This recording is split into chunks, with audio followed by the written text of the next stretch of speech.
hood was formed underneath the hollow hill. For real, shit so sad it's almost funny. Young niggas little fingers steady chasing after money. Dummies, I do it for the love like Stark, and sit alone with my honor in a dungeon in the dark. In this Game of Thrones, it's eye for eye. There is no middle ground, you either win or die. You gotta watch your cats, watch your back. Hi everyone. What is something on your face? Oh no, just the light. I'm Mick Sykes, and I'm here with Jib Jack on the attack, Barao. and we are Negroes of Throne.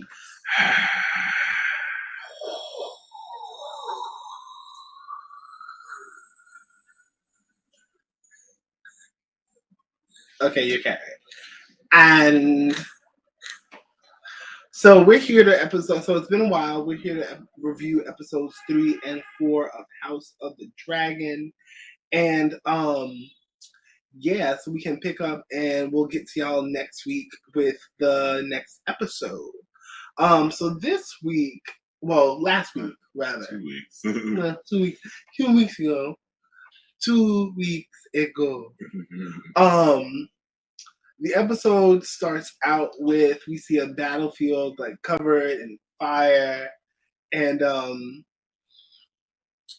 there's somebody being like pinned to like a stake by a hand, screaming, and we see it's the crab feeder, basically semi-crucifying one of the soldiers, Right. and placing crabs on his body, and he's cursing him out. And Because what do you do at that point other than beg or curse that nigga out? And we learned that the crab feeder is Prince Dracar. And all of a sudden Damon and his dragon swoop down from the sky and start burning everything in sight. And the soldier's like, yes, my prince, save me, save me. Dragon Stomps right on in.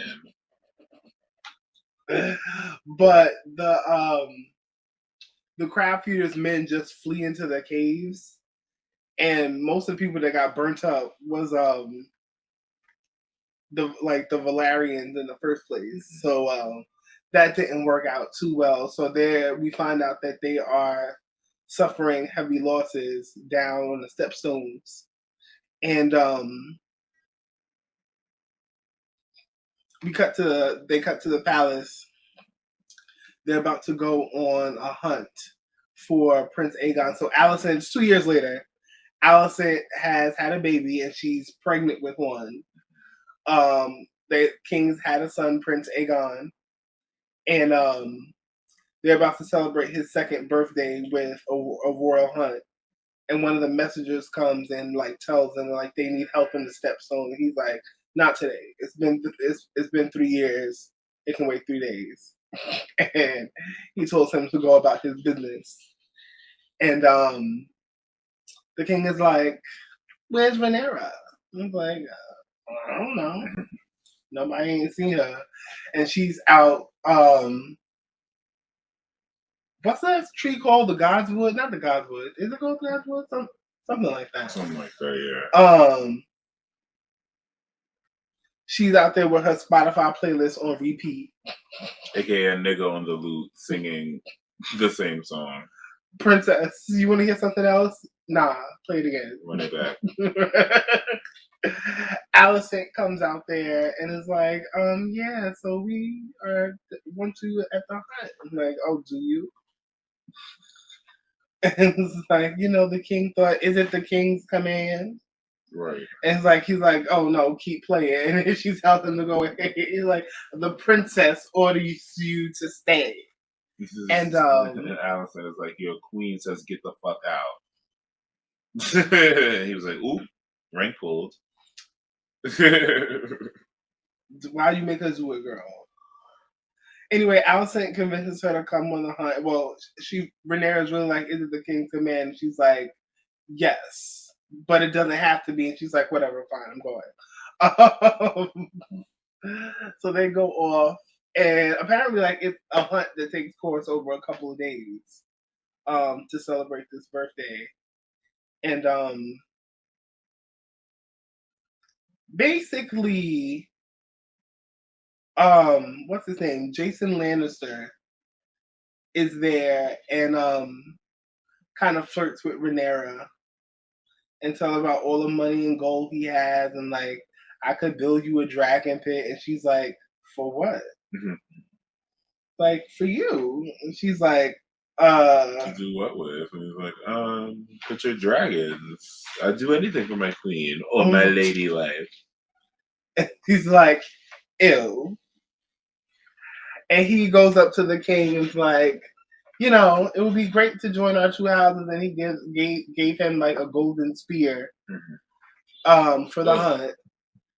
And the conversation was going kind of well until he's like, oh yeah, well, like, you know, and Rhaenyra will be well compensated for her loss in station. And he's like, what loss in station? Mind you, he doesn't get that literally the entire world is like, okay, great, you have a son now, so we have an heir. Great, awesome. Like he's not getting it at all. Before I did it did this happen after or before? Oh no, this happened before.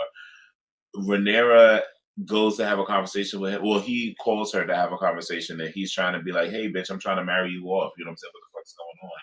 And she's like, "Why are you even doing that? Like, that's ridiculous. like you're trying to just give me away. You trying to replace me?"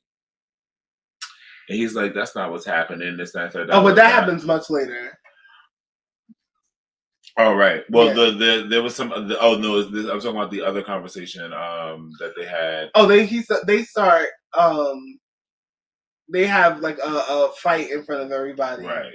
And it's just like Jason, like, oh, you trying to sell me off to Jason Lannister, and he's like, even you aren't above like tradition, right? But he doesn't get that like literally everybody is like, yeah, she's not the heir anymore. She's not the successor anymore. Great, it's gonna be Aegon or however you pronounce his name, and he's not like it's not clicking to him until like several people. The hand of the king comes up to him and is like, well no, okay, well basically Otto comes up to him and is like, well, she could marry Prince Aegon, right? And he's like, he's only 2. Like, well, that would close, you know, all decisions and like all the like proposals and stuff like that. Mm-hmm. And you know, it would tie everything up nicely. And he's like, yeah, no. And we all know Otto is out here just trying his best to get his fucking name and bloodline, like it even really matters. Right. Again, that status shit that we keep talking about. They argue. Rhaenyra runs off into the woods, and Sir Crispin Cole follows behind her. And they wind up. I gotta shut up. They wind up getting attacked by a boar while they out in the woods. Mm-hmm. Like it knocks him off his feet. It like pins Rhaenyra down. She's trying to hold it. He gets up, like slices it in the back of the head. Mm-hmm. Thinking it's dead, and then like the shit like grunts, and she just starts wilding out. Yeah. Bitch after my own heart, y'all. Bitch after my own heart. You see me combing my hair on the gram. That's how we do it. Bitch after my own heart. She was like, "Fuck out of here!" Like, you're not getting back on top of me. You're not getting the opportunity to eat me. Like, my knight should have kept stabbing you. You know what I'm saying? Like, why no one should ever stab anyone just once. Like, don't hit that nigga over the head just once. You know what I'm saying? Like, y'all seen all the movies. Y'all screamed at all the fucking screens. Been like, hit him again. She did it. She did it. And there's apparently the white stag from Harry Potter makes a guest appearance. Right. On I thought that's what I was like, isn't that a Harry Potter? And they're like, oh, it's they called it like the King's Heart, and like it's a good omen. They never catch that shit. They find a regular brown one instead, and they're like, well, it's not a white one, but it's something. And Rhaenyra and Crispin see the white stag, but she's like, no, don't kill it. Right.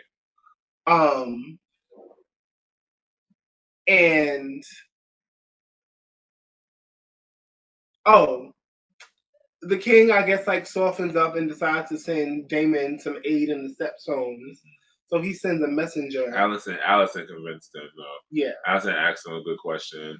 She's like, "Well, all that other shit aside, does the realm benefit from the existence of the crab feeder, or would the realm benefit more if this nigga was gone?"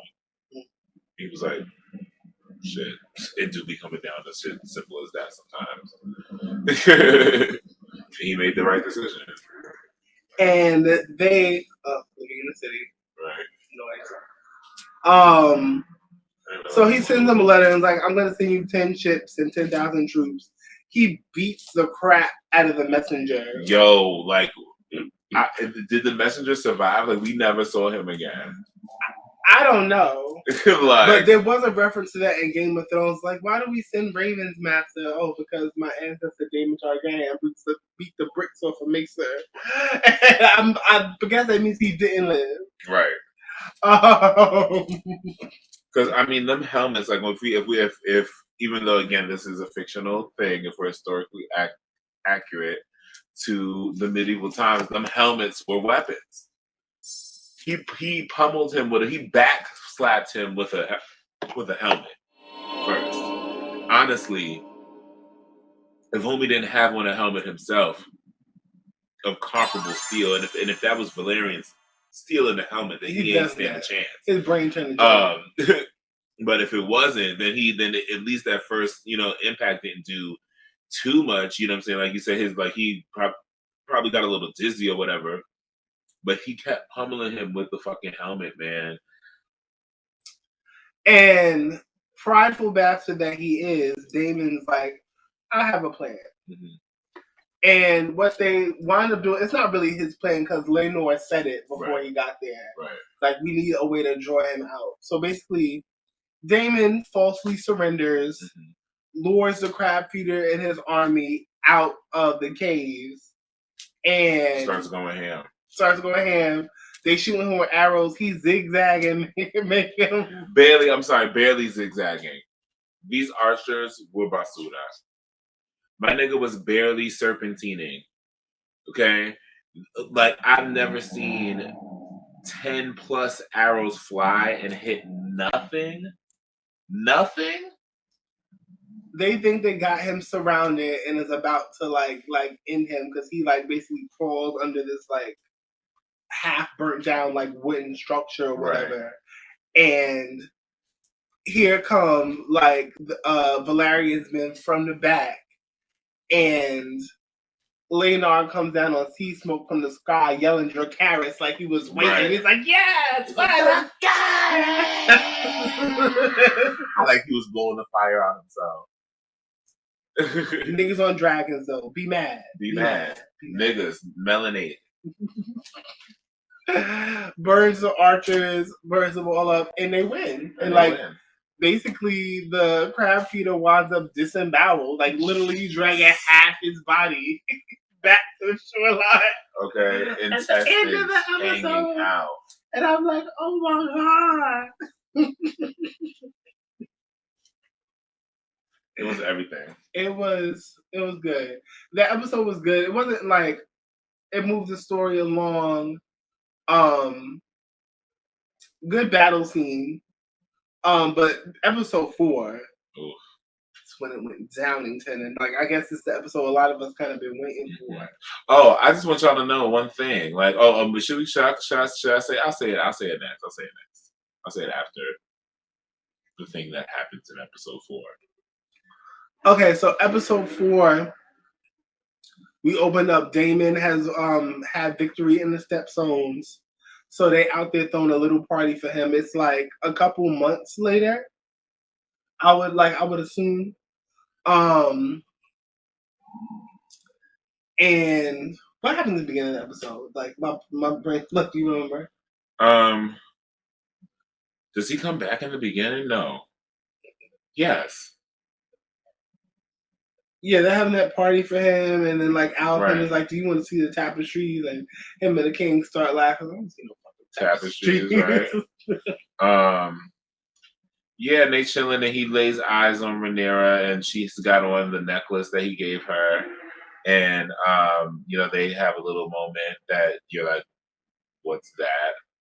In the way that you're like, what's that? To get somewhat consummated, if you will, later. And yeah, like, oh wait, that's not how the episode starts off with the tour. We jumped ahead a little bit. So the princess is on tour trying to pick a husband. Oh, right. And there's one man that's like, she's like, this man is old enough to be my father. Next. She makes a really good joke. I think he's like talking about her great grandmother or some shit, and she's like, "Oh, was she beautiful?" Da, da, da, da. And he was like, "That was over half a century ago, princess." And then she's like, "It was," and then everybody starts cracking up. And then there's somebody else, and she's like, "Nah." Then it's like she's like, "Oh, a child." Right. And it's like the Blackwoods are like an old family, and they stood with the dragon. It's like, princess, I can offer your house honor and protection. And somebody starts heckling him from the side, and it's like, protection. The princess has a dragon, you dumb cunt. Right, like, what the fuck are you gonna do? And corny, prepubescent ass. What you gonna do? So they drew swords. Eventually, well, he I don't remember what exactly he called him that made it the last straw, but it's like calling someone a cat or something. I don't remember what he called him, but little man took him out. Like said, "Gah!" Gutted him. And they're like, "Oh!" Filleted him. But there's like, "We're leaving." Just that moment. Whoosh. He said protection. He didn't play. He said what he said. He's like, "Oh, I fights and I kills." So they go back to her father's pissed, but Damon's coming back too. So they're having like a little celebration. Like the tour wasn't even supposed to be over yet. And anyway, her and Damon start talking, and Valerian, and she's just like, yeah, like marriage. Like Damon's like, marriage is like a political alliance, and it's like, yeah, it's a political alliance for men. For women, it's a death sentence. And like she starts talking about like her was forced to produce heirs until she died, literally. And something about it's like, oh yeah, your wife is lucky because you haven't put a baby in her. And they kind of laugh or whatever. He passes her a drink. It's real weird. And she goes on about her way. During this time, she's like, what the hell are you doing back in the first place and shit? He's like, war makes you want to be home and shit, blah, blah, blah, blah. And the whole thing is weird. She doesn't know what to buy with him, but she's just like, oh, whatever. Like, this guy, is like, my crush is here. So I'm going to deal with my crush in the way that I deal with my crush. What happened after that?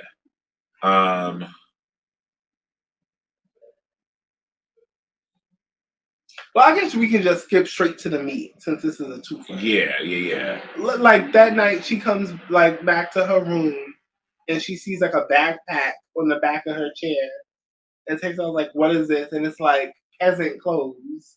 It's funny that she smells them. She's like, "Are these dirty peasant clothes?" She's like, "Okay, no," and then finds like a little parchment and unravels it, and it tells her like there's like a false door in her room behind her bed, which I guess she had no idea was there. She's like, "Oh, what's this?" It's like, "Oh shit!" It's like, "Oh," and she figures out she's supposed to put on the clothes, and she heads down a secret passage, and Damon's there where it lets out dressed in peasant clothes too, and he's gonna take her down the flea bottom for a night of fun and debauchery. Right.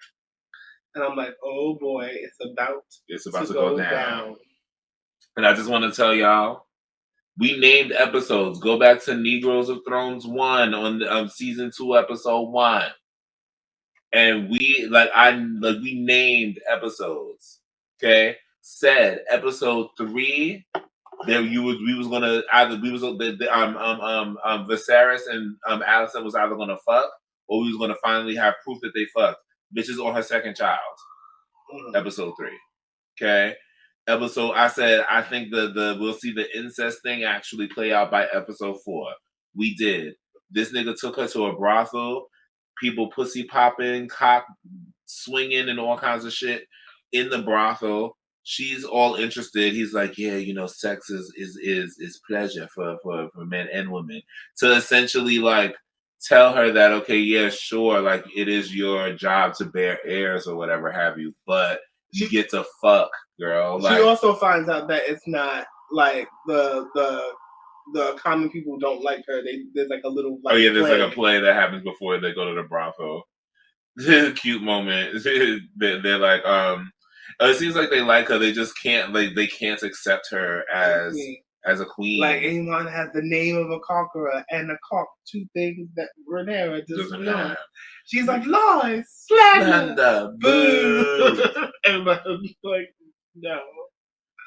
But yeah, they start, pumping in the They go to the brothel niggas is pumping and shit. And he's like giving her the spiel. It's a full grooming moment. It's groom Isha. It's groom Tina. Okay. He starts feeling nothing more. Her turns her around, whatever. She turns back around to kiss him in the face. She's with it. Trying to like turn her. I guess he doesn't want to like look her in the face as he's like, defiling his niece. Right. And I feel like he can't deal with the lack of control he was having, like, because she was like about it. You know what I'm saying? I feel like beyond the fact that like he probably just like couldn't look at her, having like been there while she was being raised. And also the fact that she was like literally like, look, like I'm about it. I'm here to do it, and trying to kiss him herself. In true Targaryen fashion. Right. Like I think he was like, oh, like, nah, this is like going against my rapey. You know what I'm saying? Because like it's not like about the sex. He's like, oh, I don't have the control in this moment. I gotta dip. Ooh, Bruno. Ooh. Burp. Dog burps. Okay. So they don't wind up, like he winds up running off, like, because he can't get it up. And which seems to be a theme, but his cock apparently has a conscience. And he runs off. She like runs behind him, and this little boy kind of follows behind her. The little boy winds up being a spy for Otto, which I guess he's the one who kind of started that kids being spies in King's Landing thing, maybe. And tells him more or less what went down. Because they didn't fuck, but he tells her they did. Right. So Allison overhears this. Oh wait, no, we didn't get to that yet. So she runs back to her room. Sir Kristen Cole is like, Princess, like, what's going on? And she grabs his helmet and starts playing keep away with it. Right. Which we also knew this was happening too. We said this was going to happen as well. Lures him into her boudoir, and they make sweet passionate love. Like, I highly doubt anybody's first time, like at least with cis het sex, is like that. But it's all like sensual and mystical, and she looks like she reached climax, which I'm like, lies. Like, but she was ready though. She was very ready. She was ready though. I'm glad she didn't let like what happened with her uncle get her down. She was like, no, I'm getting some dick tonight. She was like, I'm getting dick tonight. So you saw many people was getting dick in that brothel. I'll be damned if the princess can't get no dick tonight. That's not how this works. Got me all worked up in true Aquarius fashion. No, basically, so Otto runs straight to the king with that. See, he's like the tea is hot. Like I gotta like the more like it's she came in mad late anyway, so it's probably like an hour after he got the tea in the first place. Right. And the king is pissed. Is like, wait, what are you accusing my daughter of? Like, say it plain. Right. So he finally kind of says it plain. It's just like, oh, this is a lie. They were coupling. Right. It's like, this is a lie. Like whatever. And the king finally calls Otto out for his ambitions. And Otto was like, I would never. And Viserys is like, nigga, get out of my room. Allison hears this whole thing. Overhears the whole thing. Runs to Rhaenyra. Well, Colt sends for her. I mean, right, Queen's no run. She's pregnant. No, she had the second baby at this point. When calls Rhaenyra, and Rhaenyra comes down and is like, "What's tea?" And she's like, "Hey, like I just heard some like real crazy shit." It's like, "What? What happened last night? Fucking your uncle in the motherfucking brothel, bitch. She was fucking that nigga in the brothel." And she was like, "Who said that? This is a vile fucking accusation. Like, first thing you say when you lying. Like, who? Like, why would anyone like say that about me? And I mean, like, no Tino say she didn't fuck him. She would have, but she didn't. And so they're going back and forth. Rhaenyra's like lying, telling half truths, swears on her mother's grave, like her father did the episode before, talking about she won't be supplemented, and like it's supplanted, excuse me, and it's like oops, same thing really.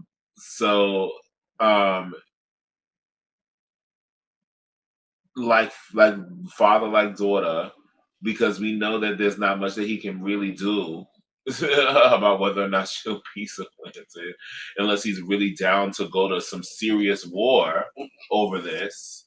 Like I don't know what he's thinking, honestly, by the idea that this would be some easy thing. Oh, like yeah, you're the king, but like, so what? Tradition is king first. Period. Black is king. So if people don't, if you're going to be a king against tradition, then you are going to be a king of like no people for a while.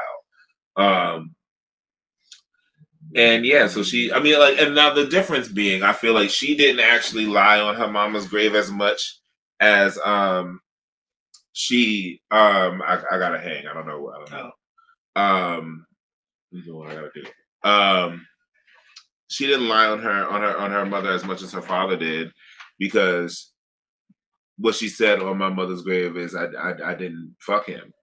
You know what I'm saying? Which is true, even though again she was going to and would have. So Alicent goes and tells the king, like, Rhaenyra's not known to. Oh, he calls in. He has Daemon dragged in. Like Daemon stumbles into the grounds drunk after he went back to Missandra or whatever her name is. And she was just like, she read him for filth. She was like, make sure you pay your bill on the way out. Read him for filthings in. Ugh, I would be annoyed with him too as a John. It's like, nigga, like, all this shit you be talking, we don't even be fucking. You tried to use me as some other shit. You ain't shit. He was like, that's big talk for like a high class whore. She was like a common whore. And like she was just like former common whore. She's like, ain't shit common about me, nigga. Not so common whore. Like she's like, you know what? Get out of here. Yeah, get my face. So the king gets him dragged to the throne room or wherever they are, and he beats his ass. I mean, like, could have beat his ass more, but like kicks him, roughs him up a little bit, and is like, "You defiled her," and Daemon lies and says that he did. He's like, better me than some whore, which is like, you are some whore. No, like the difference would be you're exactly some whore. So whatever, Daemon, but lies and is saying, "Yep, we did it." Da da da da da da da da. And then Viserys has a conversation with Alicent, and Alicent is like, "Nah, I don't believe it. I believe what Rhaenyra said." Like, why? Like, and they go back and forth over like, who's telling the truth. And Viserys is like, well, why would he admit? Why would he confess to doing something so crazy? And she was like, to reduce you, because no tea, no shade. Like, everyone would expect Daemon to do some shit like that. It literally like lessens his station none. But like Viserys at least like has a lot of stand upness. You know what I'm saying? He could have chose to marry that 12-year-old black girl and didn't. You know what I'm saying? Like he's got these choices. He's got these choices about him that make him seem like he cares about people and gives a fuck a little bit about women. You know what I'm saying? So the only thing that would do is make him look crazy. Like, yeah, like you don't care enough about women to have your daughter not get fucking slung in the fucking brothel by her uncle. Y'all have a castle. Right. You telling me if she was to get slung by her uncle, y'all couldn't have did this in the castle? He brought her to the broth. You know what I'm saying? Like, That's really fucking with your fucking. He has to warm up. Right. No, I'm just saying for Viserys, that's really fucking with your. That like the only reason that's happening is because it's fucking with your legacy. Like out in public. So he calls Rhaenyra and is like, "Did you fuck your uncle?" And she's like, "No, I swear." Right. I swear. And she was like, "You trying to check me, but you got this snake fighting over you." Like, who? She was like, "Who do you think I'm talking about?" Right. Otto. Right. And she was like, "Fine, I'll marry Lenore, but you got to do your duty as king." And I was like, "Oh." Mm-hmm. She was like, "Fire that nigga. Fuck you. Fuck him too." So he fires him, and it's like, "Get out." You overstepped, and he overplayed his hand like he was feeling himself. Viserys was like, Alicent was a well-calculated distraction. It's only till recently I realized how well-calculated. Now, this is the reason I like shows like this, is because the language is real specific, even though they be trying their best, again, fuck English, be trying their best sometimes to be vague and deceptive with how they say certain things. In the how that deception comes across, you learn a lot. You know what I'm saying? So when he's saying something like, it's only till now I see how well calculated, that's to let you know, because I really do feel like I got to explain this to some of y'all. And if not, I'm sorry, but y'all have proven that y'all need this. That what that connotes is that he knew why Alicent was there in the first place. When she came in the first time, he was like, "Oh, your father must have sent you." And he was like, oh, "Okay, fine." Not thinking how deep this would go, but knowing that this was some other shit. Like you were sent here. You are like Alicent was a motherfucking child still, her damn self. Right. She would not have had the idea to go to the king to comfort him herself. Nobody, there's no way a single soul over 20 in that fucking time period thought that would be what was happening. So Otto just kept showing his hand, like I guess he even accused him of killing his father. He was just like 5 days. He was like, "What are you talking about? 5 days?" He was like, 5 days after my father was named Hand of the King by Jacaerys, right. He turns up dead, perfectly healthy, strong, turns up dead out of a burst belly, and then you become Hand of the King. Yeah. And he's like, What do you mean? Like, sounds like I don't know why I didn't see it before. Right. He's like, I can't trust your judgment. Get out. And it's really what he means to say is that he can't trust his interpretation of his judgment, his own interpretation of homie's judgment. But nonetheless, you as a king can't say that. So, but it's like, yeah, you got to get the fuck out, Otto. Like you've been caught. Like this time, you could have left it alone. You could have been like, I heard some things, my king. I don't know how true they are. I can't give up the person who said it, but I heard some things. Just know if you hear some things in the grapevine, this is what's being said. Not, you got to check your daughter because your daughter is very clearly doing this crazy thing that my source has been following her to make sure that we see her doing.